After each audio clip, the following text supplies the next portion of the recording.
With the footy season well underway, it's about that time of year where we see Pro Evo and FIFA battle out to see who will come out on top as king of the footy sims.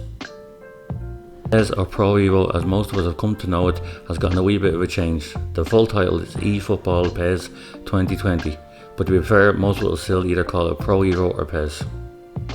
The reason for the name change is due to Konami, who's looking for a bigger focus on the esports front as they push their game forward. Well, gameplay in PES 2020 is as solid as expected, and it's always been the heart of the game. Each year for newcomers that join their ranks, there's a certain amount of patience needed to get to grips with the game's mechanics, but for those seasoned gamers among you, it's an easy transition from year to year. The big thing in PES has always been its core gameplay and how well the ball reacts to the players on the pitch and how it reacts to the surface as you play it. The ball will bobble, bounce, and about a certain degree of realism, and there's that silly satisfaction you get when you can pull off that killer pass to a forward runner towards goal. The same can also be said about the players in its latest iteration. It feels like they have more meat to them, and what I mean by this is you can feel yourself fighting for the ball as it adds to the gameplay's realism as you tussle and jostle for the ball against a defender or an attacker.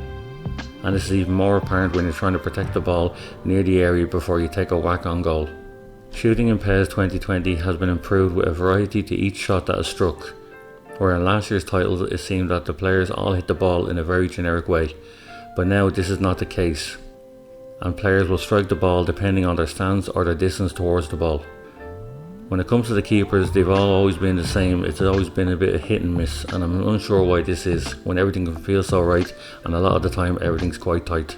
It was the same for last year's PES, and it's even the same for the FIFA series. Hopefully this is something that the team can look into and improve on in the future. To accompany the solid gameplay is the graphics. It looks amazing, and when you look at the stadiums in their full glory when the camera pans around at the start of each game, you can really appreciate the work that Konami has done this year in PES 2020. There's those official teams like Man United, Barca and Juventus, and they're all replicated beautifully, as well as the rest of the pack, but there seems to be more adding lighting effects as well. But for me, I've always preferred how FIFA is styled and how it's presented, but I think this is more of a preference than a slight towards how PES looks. With how well the game plays and how it looks, you would hope that the modes that are on offer would also match it. Sadly, however, this is not the case with this year's game.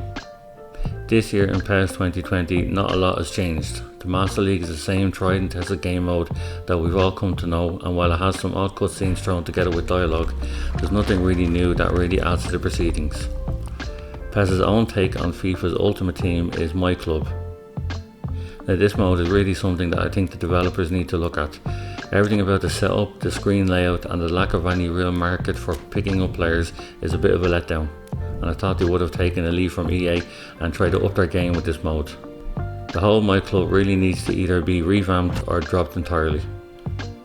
Now I know there's a lot of fans out there that do like this mode, as it's the same with EA's FIFA and the Ultimate Team, but I really think Konami needs to take a look at this in for next year and see what they can improve on. Now it's not all doom and gloom, as there is a matchday mode, which is a new online mode that allows you to contribute to a weekly rival showdown, and here you face off against each other in group matches to earn event points. Whoever has the most points at the end will move on to the grand final, and the grand final lets you play and is viewable by live streaming, and you can get the crowd to show your support as the match unfolds. Overall, PES 2020 is a good footy game with a few improvements that will keep the faithful playing until the next title, and while there's not that many improvements in certain game modes like My Club mode, and it does have room for more depth, and hopefully Konami can take a look at it and maybe improve on it more. As always, Konami has done a really good job with this year's core gameplay, which has always been PES's strength. However, PES has always competed against the FIFA series for years, and while it's kind of been always back and forth, for me FIFA has always come out on top, and sadly this year it looks like it's the same way. If you like my latest review and you want to check out more reviews, just click on the link down below, and I'd really appreciate it if you maybe drop a comment and a thumbs up or down, whichever you prefer. And if you'd like to take the time to do that, I'd really appreciate if you support the channel by hitting that subscribe button. Thanks for watching, I'll see you in the next video.